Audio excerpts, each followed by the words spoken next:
70 বছর বয়সে এসে মানুষ যখন অবসরের কথা ভাবেন, তখন তিনি নতুন এক চিত্রশৈলীর উদ্ভাবন করেছিলেন।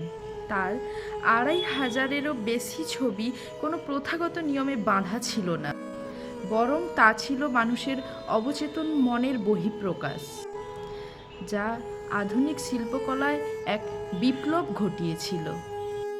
যেই ছবিগুলো ইউরোপ এবং আমেরিকায় প্রদর্শিত হয়েছিল, তার বিশাল কর্মকাণ্ড এবং জীবনকে সংক্ষেপে ব্যাখ্যা করা কার্যত অসম্ভব।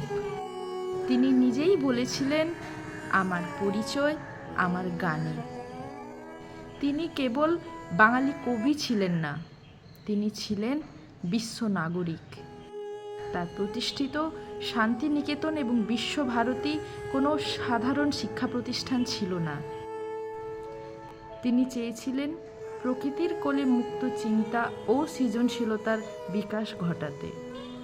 তিনি আর কেউ নন, তিনি আমাদের ঘরের ছেলে রবি, যাকে বিশ্ববাসী রবীন্দ্রনাথ ঠাকুর বলেই চেনেন। 25শে বৈশাখ হোক বা অন্য কোনো দিন, বাঙালির হৃদয়ে তিনি অমলিন। রবীন্দ্রনাথ ঠাকুরের কালজয়ী সৃষ্টি এবং আদর্শ আমাদের আজও অনুপ্রেরণা যোগায়। হে কবি, তোমার এই মহান অনুভূতির জন্য ধন্যবাদ।